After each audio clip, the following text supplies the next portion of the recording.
Red on entertainment में हूँ आपकी दोस्त, आपकी होस्ट रोजी अली। हम हर रोज आपके लिए कुछ ना कुछ बॉलीवुड से जुड़ा हुआ लेकर आते हैं। आज हम आपके लिए लेकर आए हैं कुछ ऐसे एक्टर, एक्ट्रेसेस, कॉमेडियन और डायरेक्टर की स्टोरी जिन्होंने जम्मू कश्मीर से निकलकर बॉलीवुड में अपनी एक अलग पहचान बनाई। अब आप सोच रहे होंगे इसमें क्या खास है, कोई ना कोई कहीं ना कहीं से निकलकर अपनी पहचान जरूर बना लेता है। तो हम आपसे बस यही कहेंगे कि जम्मू कश्मीर जिन हालातों से गुजर रहा है उससे तो आप सभी रूबरू होंगे। उन हालातों में निकलकर अपनी एक अलग पहचान बनाना वाकई में अपने आप में एक बड़ी कामयाबी है। तो चलिए आपको दिखाते हैं कुछ ऐसे एक्टर, एक्ट्रेसेस, कॉमेडियन और डायरेक्टर की स्टोरी जो जम्मू कश्मीर के हालातों से निकलकर बॉलीवुड तक पहुंचे और उन्होंने अपनी एक अलग पहचान बनाई। खास बात यह है कि ये सारे के सारे हिंदू हैं।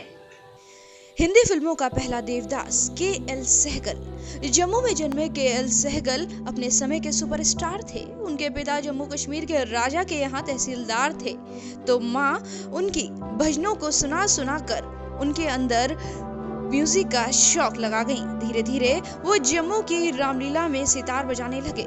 स्कूल छोड़कर वो रेलवे में टाइम कीपर बन गए। फिर वो एक टाइपराइटर कंपनी में सेल्समैन बन गए, जिसके चलते उन्हें देश के कई शहरों में जाने का मौका मिला। दिलचस्प बात ये थी कि उन पर कश्मीर का रंग इतना गहरा चढ़ गया कि शुरू की 3 फिल्मों में उन्होंने अपना नाम स्क्रीन पर दिया था सहगल कश्मीरी। बाद में नाम बदलकर मूल नाम कुंदन लाल सहगल लिखना शुरू कर दिया। कहा जाता है कि उन दिनों लता मंगेशकर के.एल. सहगल से शादी करना चाहती थी। फिर 1935 में उन्हें मिली फिल्म देवदास बनी, जो कि काफी हिट रही और उसके बाद के.एल. सहगल गायक के साथ साथ एक शानदार एक्टर भी बन गए। विधु विनोद चोपड़ा जाने माने फिल्मकार हैं। तमाम मशहूर फिल्में उन्होंने डायरेक्ट या प्रोड्यूस की हैं और सबसे दिलचस्प बात यह है कि उनमें ज्यादातर फिल्में कश्मीर से जुड़ी हुई हैं। मिशन कश्मीर हो या फिर हालिया में आई शिकारा। लेकिन लोगों का मानना है कि यूं तो बेहतरीन मूवीज हैं, फिर भी कश्मीर समस्या को पूरी तरह से वो बताती नहीं है,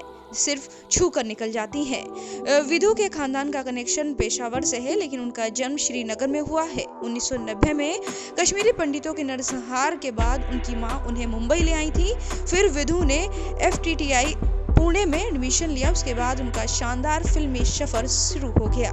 ओम प्रकाश का पूरा नाम ओम प्रकाश बख्शी है। शुरू से ही उनको एक्टिंग का शौक लग गया। 1937 में जब उन्होंने 35 रुपए महीने की तनख्वाह में ऑल इंडिया रेडियो में काम शुरू किया तो फिर उनकी किस्मत चमकती ही चली गई। एक दिन उनकी मुलाकात एक शादी में मशहूर फिल्मकार दिलसुख पंचोली से हो गई। उन्होंने ओम प्रकाश को अपने फिल्म दासी में एक रोल दे दिया। उसके बाद ओम प्रकाश थमे नहीं, उन्होंने एक के बाद एक कई फिल्में करके अपनी बॉलीवुड में एक शानदार जगह बना ली। कलाकार जीवन का असली नाम ओंकारा नाथ धर है। उनके दादा गिलगिट के गवर्नर थे। कम उम्र में ही माता पिता का साया सर से उड़ गया था। उन्होंने अभिनय के क्षेत्र में जाने की इच्छा जताई, तब सभी उनसे नाराज हो गए। सवाल था कि आखिर इतने बड़े खानदान का लड़का नाच गाकर क्या करेगा। एक दिन वो घर से भाग गए और मुंबई पहुंच गए। उस वक्त उनकी जेब में सिर्फ 26 रुपए थे। मुंबई के स्टूडियोज के चक्कर काटते काटते उन्हें आखिर एक स्टूडियो में हेल्पर की नौकरी मिल गई। उसके बाद उनकी जिंदगी का असली सफर शुरू हो गया। आपको जानकर हैरानी होगी कि जीवन ने 60 फिल्मों में नारद मुनि का किरदार किया था। इसके साथ ही वो एक मशहूर विलन बनकर भी उभरे। खासतौर पर उनकी कई सारी मूवियों में आप देख सकते हैं कि उन्होंने किस तरह से अपने शानदार भूमिका अदा करके दर्शकों का दिल छू लिया। आयशा फिल्म जो जीता वही सिकंदर में आमिर खान की उस भोली भाली दोस्त कश्मीर में ही आयशा का जन्म हुआ था। आयशा ने खिलाड़ी, मेहरबान, दलाल, वक्त हमारा है, रंग संग्राम, जय किशन और मासूम जैसी फिल्मों में काम किया है। उनकी एक अलग ही पहचान बन चुकी है। तो देखा आपने, जब कुछ करने का जज्बा और जुनून होता है तो कोई भी कहीं भी पहुंच सकता है।